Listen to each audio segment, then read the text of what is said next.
already done the whole podcast without me then, have you? Yeah, I think so. Pretty much done so. Yeah. Well, we didn't know. We had to do the soundtrack ourselves because we don't have your fancy soundboard. We've got a new one. Apparently, it's changed. Debut appearance on a podcast gonna look great. If you feel good, you pod good. Basically, that's the motto of life. Found out I want a new job title. I want to be a growth product manager. Okay, I see what's going on there. Coming for you. No, I said, are you with He's got 2 kids, Manny. Okay. Welcome to the podcast. This is what you guys get up to, eh? Okay. Yeah, it's a bit different. I'll ask those personal questions at work, man. Yeah.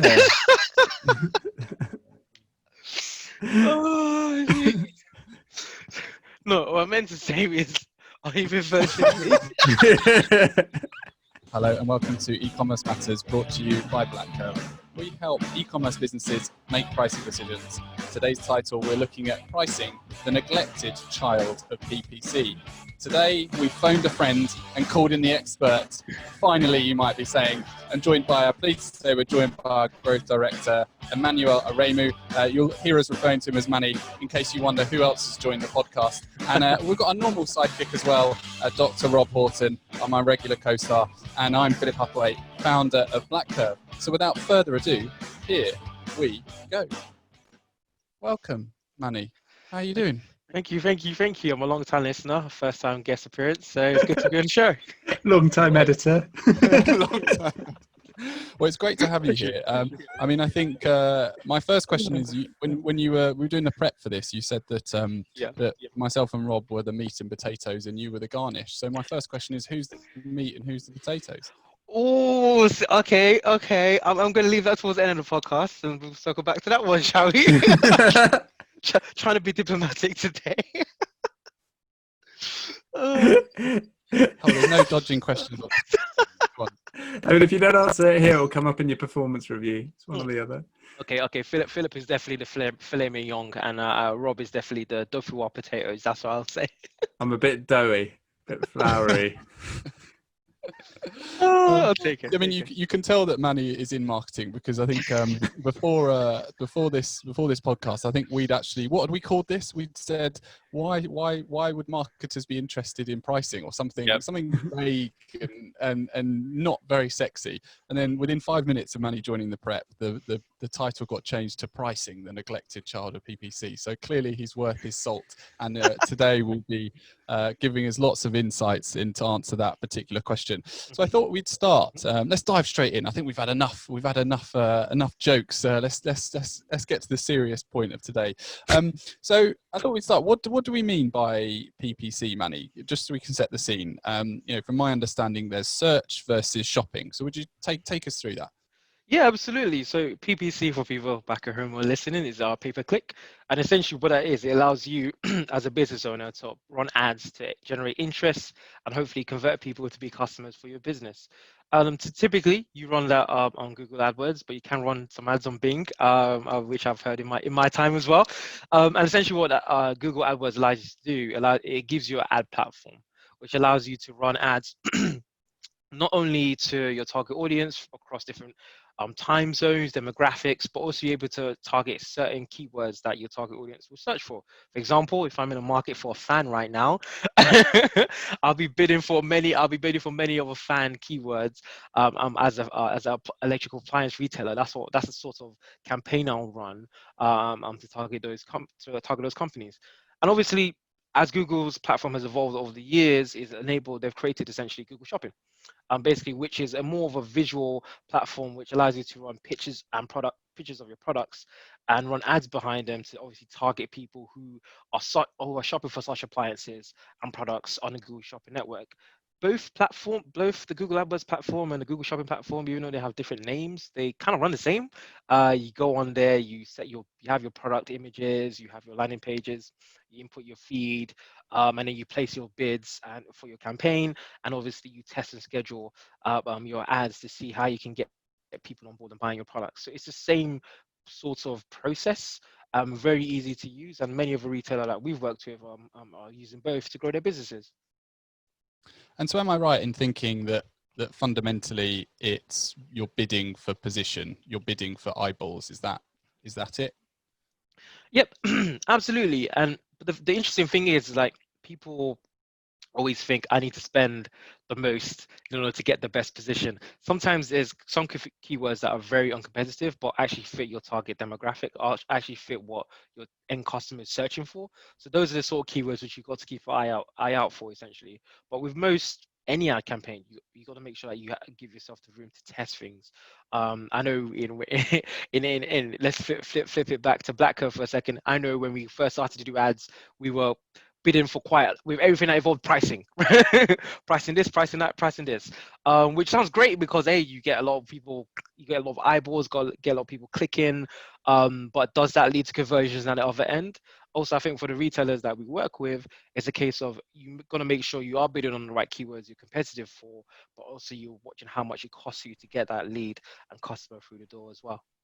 So is it right to say then a lot of the art to SEO is actually in that optimization piece and really understanding how to do that? Oh, now you've opened a can of worms there. So the optimization question, it touches all parts of your marketing operation. So it's not just SEO, it's not just your PPC, it's your website, it's okay, how does your website look on mobile? It's ensure, okay, do you have the right backlinks? It's your design, it's everything, right? And I think if a company is really serious about making sure that their business is obviously performing well, is getting the right eyeballs, converting customers, is growing consistently, not just those random spikes of growth on a random day, you really got to have a company-wide discussion around optimization. And it includes many things. It includes making, like I said before, like, your landing page is correct, your copy is correct, the content you produce is correct, and also your prices are correct as well. So it's a multi-pronged conversation, and it isn't just a conversation where, and I think you guys have definitely said it in a couple previous episodes, it's not a situation where you just set it and forget it. It's very important that you constantly have that conversation, not just with your marketing department, it's with all departments of your business, to make sure everyone's aligned on the same page and everyone's moving in the same direction when it comes to optimizing and getting those improvements, which ultimately leads to hopefully leads to increasing our bottom line. I mean, I think optimization is key. I think one of the words that we were optimizing for originally, if we look at BlackCurve's website, initially, price elasticity. Exactly. And we did a lot of work in creating content associated to that keyword, and actually that did generate a ton of traffic, right? But subsequently, when we drilled down into it, we realized that it was a lot of university individuals who were interested in price elasticity for various courseworks that they were doing. So great that we're educating the market on those particular terms, but not gonna, unless they're in the market for some pricing software, they're not going to become a revenue customer for us, definitely in the short term anyway, while they're studying. So therefore optimization of working out, what are the relevant keywords, and then bidding from those. So why would I use search? Why would I use Google Shopping over search? What does that give me as a retailer? Well, I think more than anything, like it gives you the ability to actually dive a little bit deeper into what your product actually does. Obviously, if you run a typical Google Ads campaign and you have a little text ad that says, I don't know, 20% off your line of washing machines, that's great if I'm in the line of work for washing machines. But as technology has become more democratized and people are actually quite taking a lot longer to make purchasing decisions, especially bigger purchasing decisions, they want to have all information at their fingertips. Like I know, I'm not sure about you guys. Like one day I wanna own a Tesla, and I've researched extensively what a Tesla is, and I've broken it down exactly what the specifications. It's the same sort of process for when a typical customer, for a retailer, is searching for their products on Google Shopping. You get all the specifications, you get all the prices your competitors line up together, and you're able to dive into, okay, actually this actually looks really appealing to me. I'm gonna try that.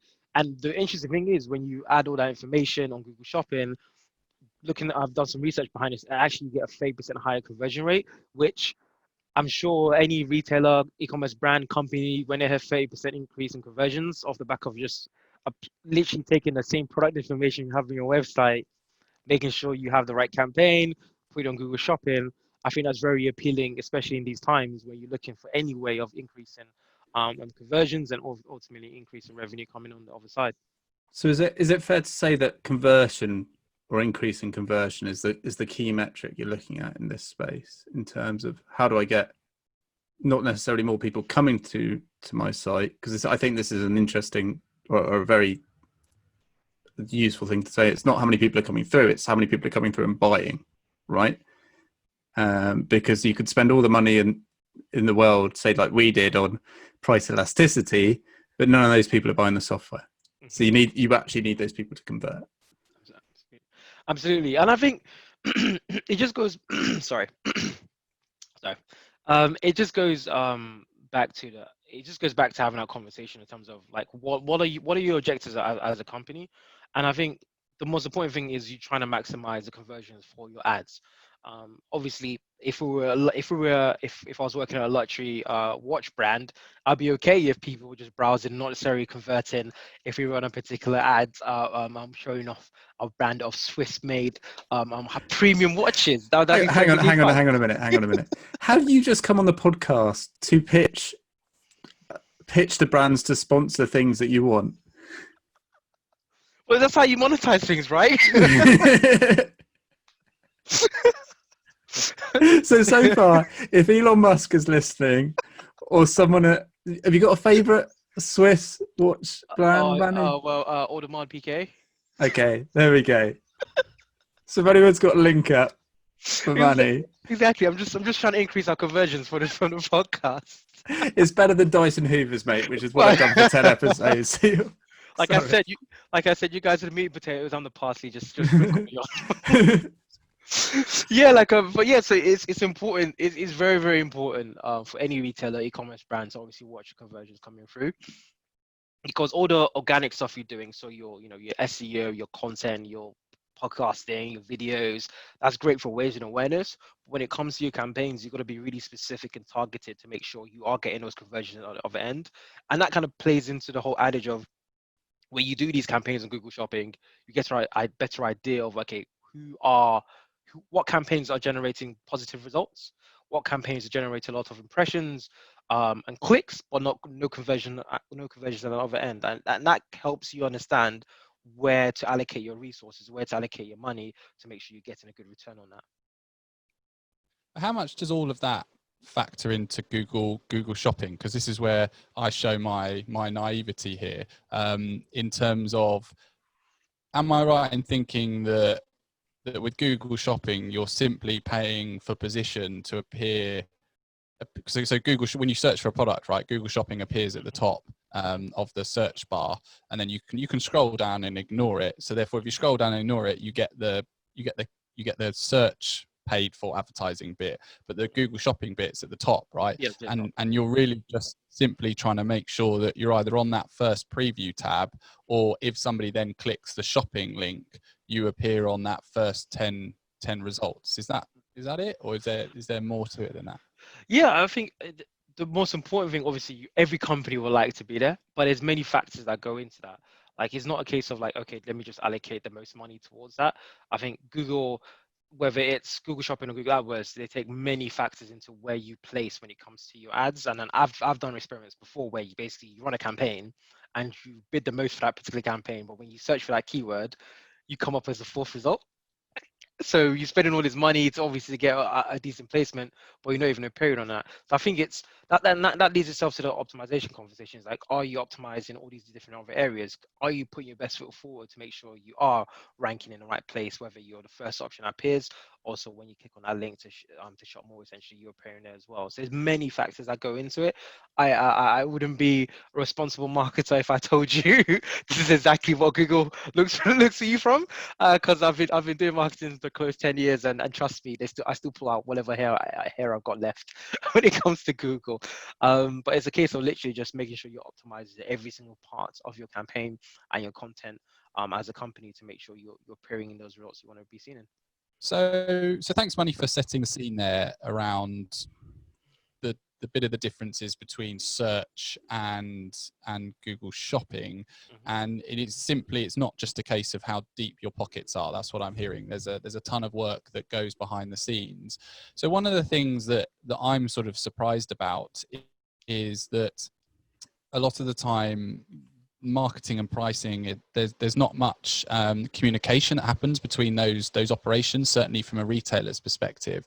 Why do you think that is? Is it because, you know, when you search for how to optimize your Google shopping, people are not talking about pricing, so it's not looking at? Why do you think it's neglected? Yeah, why do I think pricing is neglected? I think it's neglected because I think it's just people think of it as an afterthought, or they think of it as an area which they can't touch. Like I think if you're looking at trying to make sure your campaigns perform really well, you've got to look at every aspect of it, right? Like in certain situations, like I had to run A/B tests on 50 landing pages for a campaign. Not here, so that's definitely not something that I've definitely been told to do at BlackCurve. But as a marketer, you're told to A/B test everything, right? A/B test your email copy, A/B test your landing pages, A/B test your images, your URL, what time of day, what keywords, what negative keywords. Like you A/B test everything to the nth degree, but no one tests pricing. No one wants to even have the conversation when it comes to pricing. So we're leaving this massive elephant in the room, and no one's talking about it. And I think by not engaging with it, and obviously some retail companies, they have the marketing, they outsource certain elements of their PPC function to agencies, so and so forth. But I think that conversation should definitely happen on a more frequent basis, because there's learnings for both the marketer side of things. You might realize, actually, I've done everything possible for this campaign. I've optimized everything. Everything's running smoothly, but I'm not getting any conversions. What can we do when it comes to the price? That's a conversation which will probably lead to action, to maybe offer discount, or maybe try a different product in order to get conversions. So these are sort of conversations which can happen, but if there's no dialogue, there's no actions that come off the back of it. And I think by engaging with the conversation, it will lead to action to say, what can we do when it comes to testing our pricing, to make sure that obviously we engage with it, and we're generating conversions and business off the back of it as well. And so what are some of the things then of them not marketing and pricing not being aligned, and not synergy, not being aligned, basically? What are the dangers of that?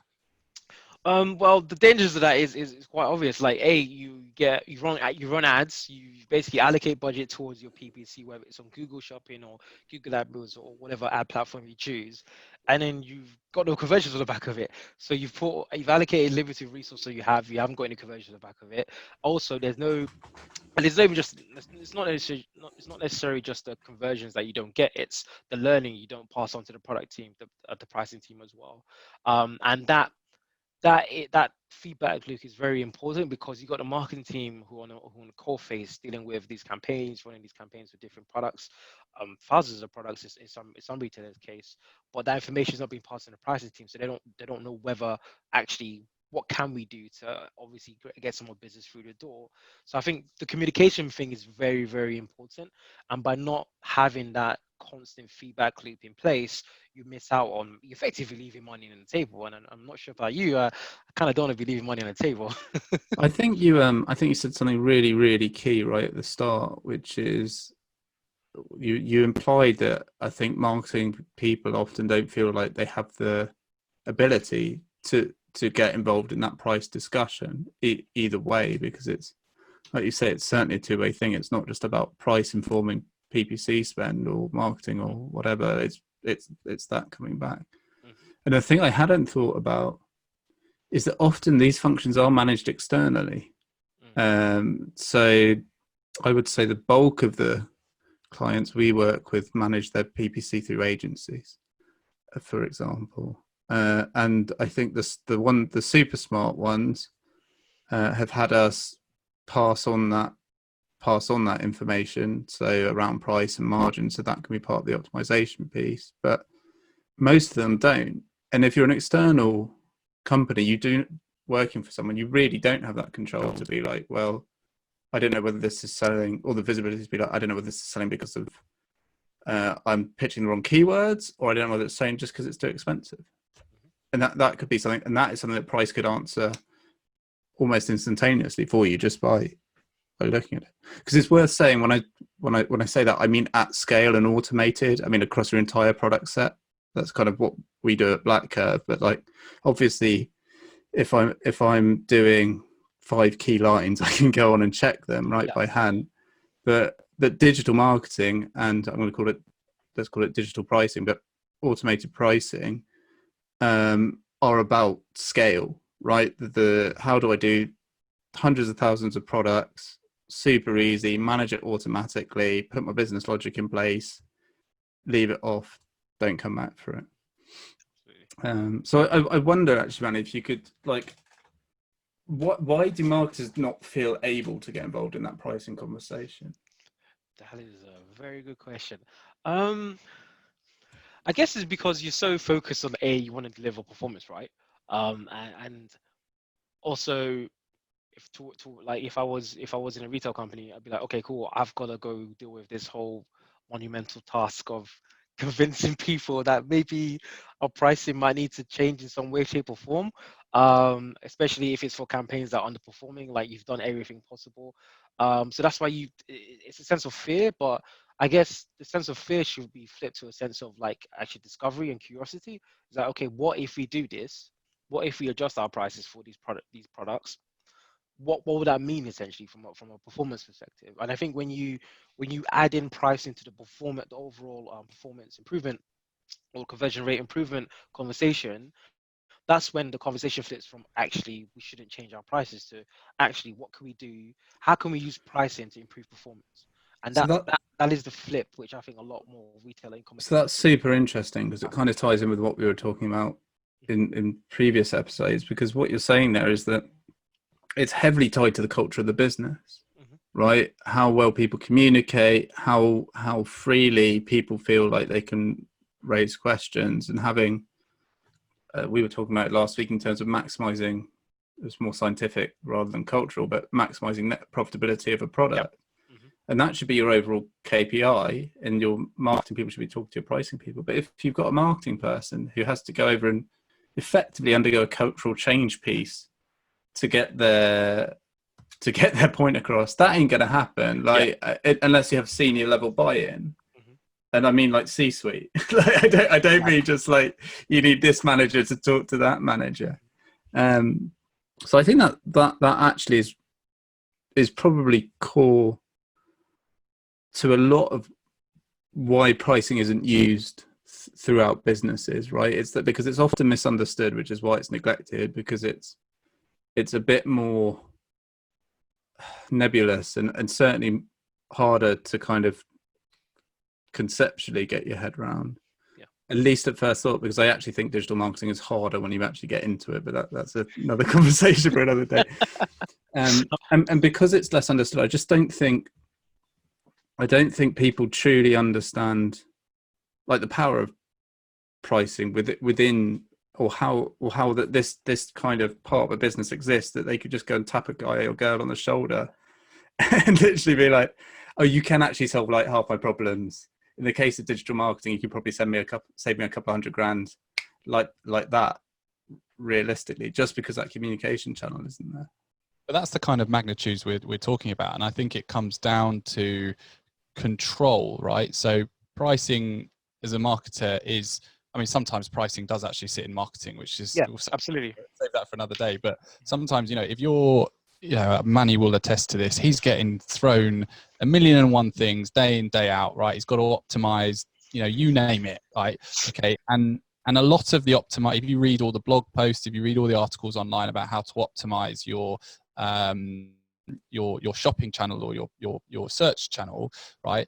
A lot of those optimization items are in your control. You work through them, you look at the data, you work through them, you run your tests. Whereas with pricing, you've got to go and tap that person on the shoulder, you've got to go and have that conversation, you've got to run a campaign with multiple people helping you. And we'll touch upon some of the difficulties maybe later, and maybe that is a fundamental bit. And then if you add on to the fact that you've got an agency, an external managing it, then they've got maybe the person that's hired them, they're going to have that conversation with the person that hired them rather than this other team sitting over here. Maybe that is why.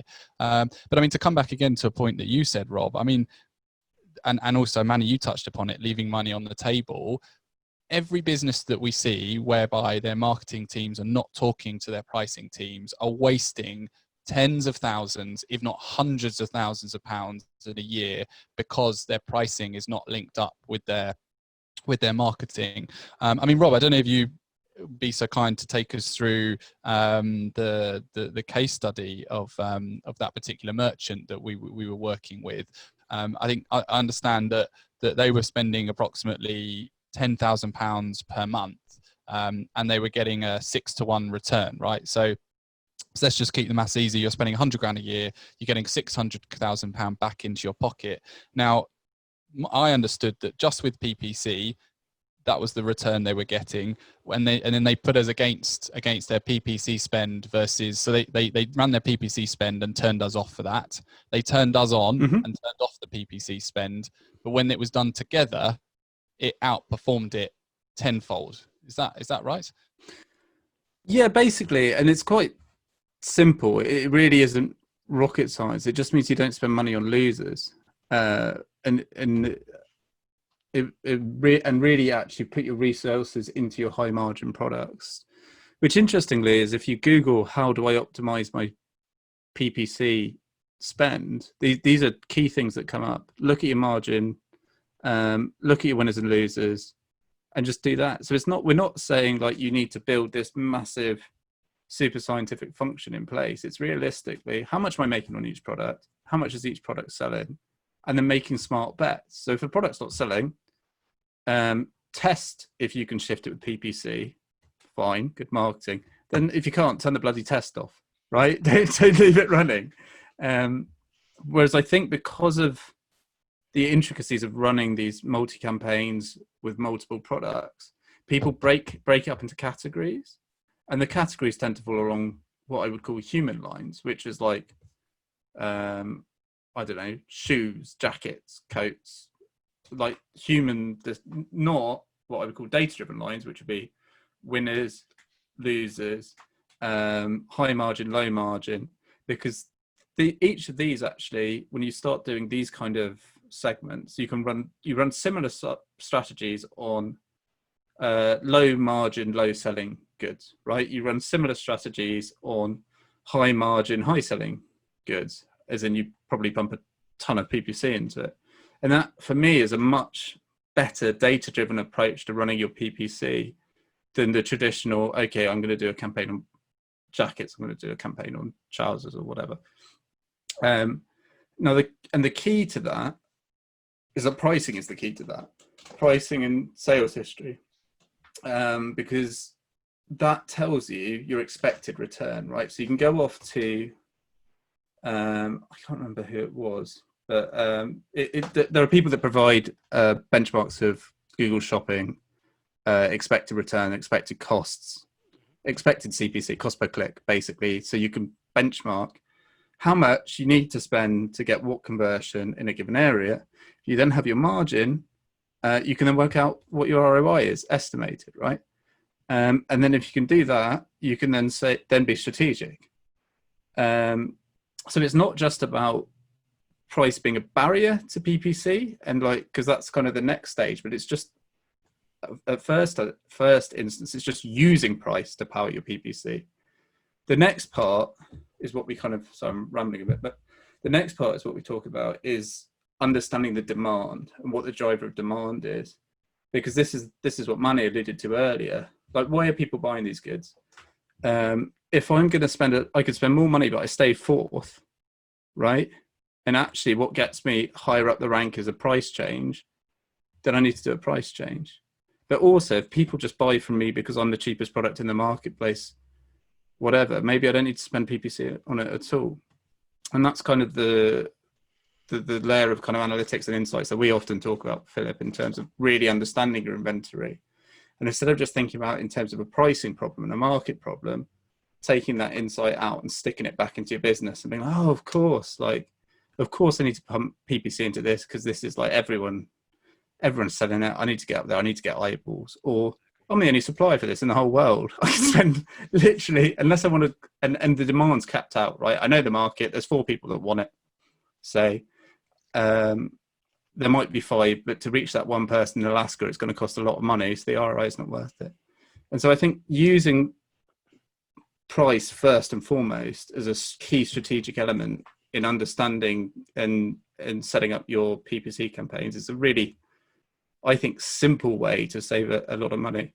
And Philip won't like this, what I'm going to say next, but I'm going to say it anyway. I actually think that the PPC save for a lot of companies is a larger argument for pricing software than anything else, in terms of, because if you just buy an entry-level pricing solution from BlackCurve or someone else that gives you insight into the competitive marketplace and keeps you competitive, that will have a huge knock-on your PPC. And it will be in optimizing your PPC. So you'll still be selling, and you may not see it quite so much, but what it could do is it could put you into basically what's called the top impression, right?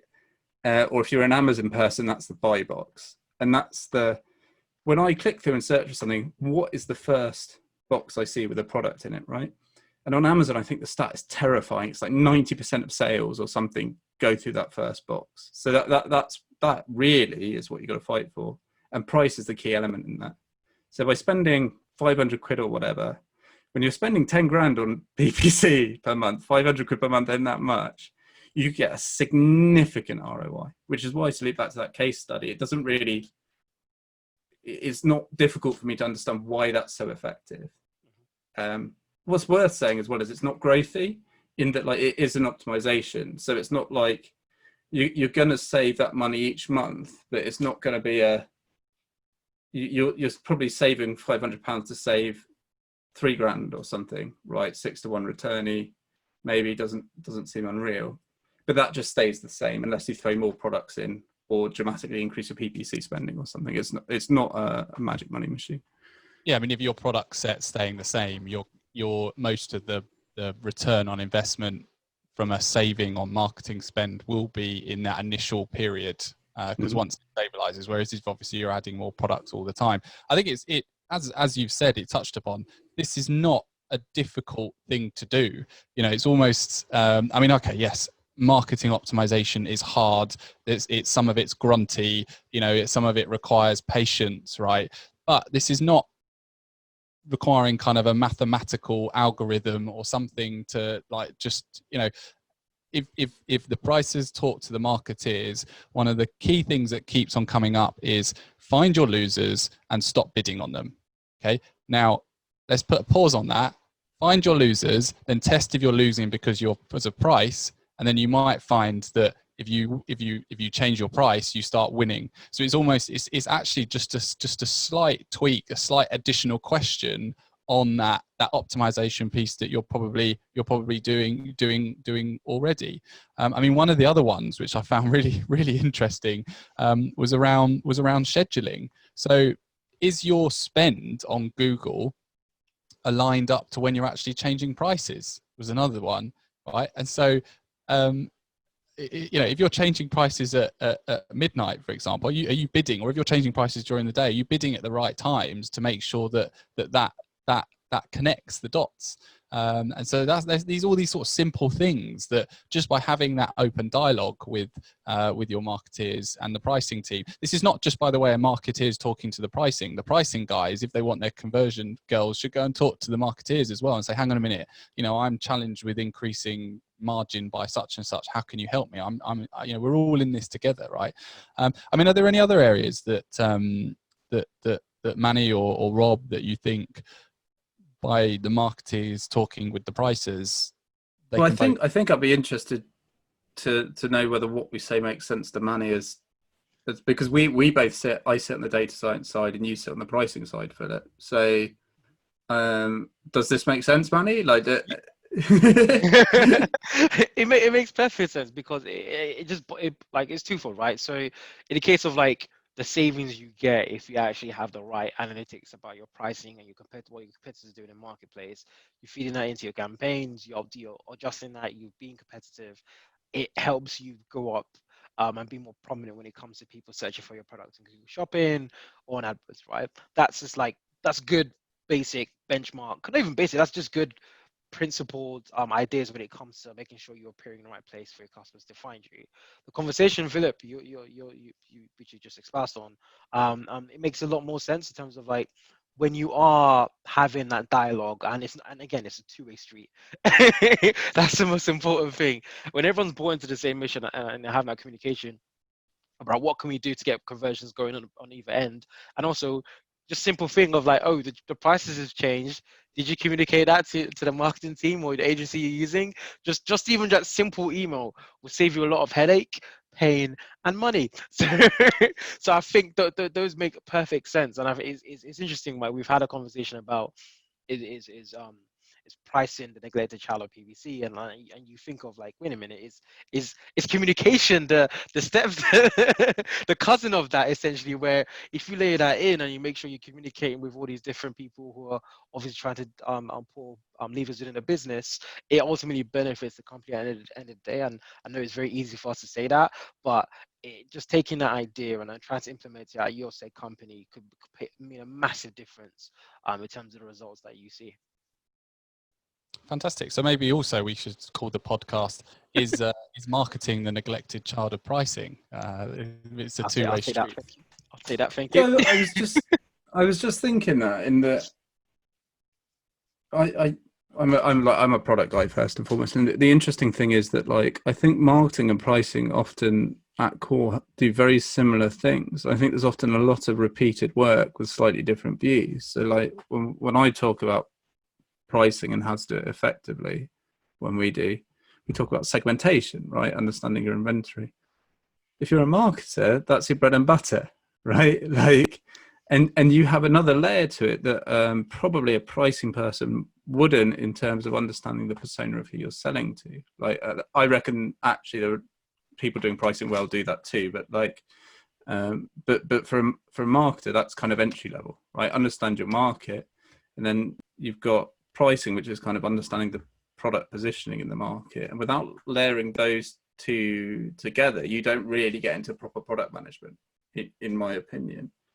So I think that's that was something I'd say both to marketers and pricing managers or product managers, is there might be someone in your business that's done a lot of the work you want to do already, right? And just has it in a nice PowerPoint or can tell you like, okay, we've split these products up into groups. This is how we view as this. This is how we view as this. This is how we view as this. And then suddenly someone saved you a week, right? Or they might have, often I think, especially in certain organizations I've worked in the past, it's very hard for individuals to get different data sets, right? So I work with my view of the world, which is, if I'm a pricing guy, is margin, cost price, maybe sales. But I don't see necessarily conversion, click rate, marketing optimization side.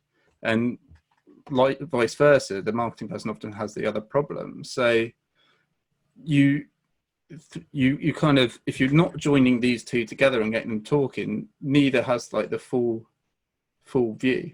I mean, it's worth saying that we often find ourselves in that problem. That's why we try and have a really open conversation with our clients, because we can only form our view of the market based on the data we have. It's when communicating performance is very grey, I think, if you're providing a pricing service, because you have to be like, well, we think we did this, but we have no view of your marketing spend, right? Or we have no view of promotion or whatever.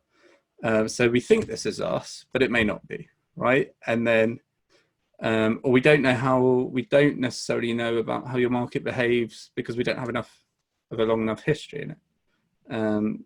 And if we're having that problem, I'm sure people in businesses are having that problem. Absolutely. I think is there any more for any more? I think we've turned quite. I think we've all sat back and gone, they just need to talk to each other. Pricing therapy. I think it is. I think it's worth doing like literally 10 seconds on kind of how do you use, if you're a marketing person, how do you use pricing to immediately optimize your your Google shopping feed, and I'll have a go. And then when I get it wrong, Manny, you can correct me, because I'll give the pricing view, and you can tell me whether the marketing makes sense. Because this is how I get to test my ideas, right? Which is good. And really, it's what we spoke about earlier. It's look at your winners and losers, work out why they're winners and losers, and make sure that your margin, your price setting, lines up with your ad spend, right? Is there any more on that, or? No, I think that fits in quite nicely actually. But I guess again, it's like it's the same conversation you have. Like if you're A/B testing, are you testing landing page copies, images, URLs, everything about what you're doing when it comes to marketing, you will be leaving. You basically be blind in the marketplace if you're not testing your product, your pricing. If you're not testing that, you're not getting that information to help you improve your conversions, get more customers through the door. So that is the thing which you need to do and make sure. So I think you've nailed it, and I'm really glad we got you on the show, because I think in marketing language, what I'm trying to say is A/B test price, right? Yeah, that's it. Yeah. And all these blogs, when they've got 10 steps to optimize PPC, we're going to add 11. Yeah. The level commandments Actually, of it should be number one, shouldn't it? Yeah. Yeah, exactly. Well, I think for the first time ever, I don't need to do a summary. I think you guys have nailed it. So before we get ourselves into a rabbit hole we don't want to, I think we've done very well. So thank you very much, Manny, for joining us today. We'll definitely get you back on future ones, I think, based on the showing that you've had today. And thank you, Rob. This has been E-Commerce Matters, your weekly podcast brought to you by BlackCurve. We help e-commerce businesses make pricing decisions. Today, we were tackling the question, pricing, the neglected child of PPC, and it should also be referred to as marketing, the neglected child of pricing. That's my conclusion. You can subscribe on all major podcasting platforms, Spotify, Apple, you name it. I'm looking at Manny there to see if I've mentioned all the appropriate ones. Anchor. Take care. Anchor, please subscribe on Anchor so Manny gets a Tesla. Anchor. Anchor. Take care. Thank you very much, everyone. It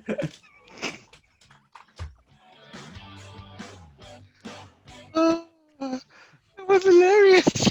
Well done, Manny. That was really good. So basically, everyone should just talk to each other, innit?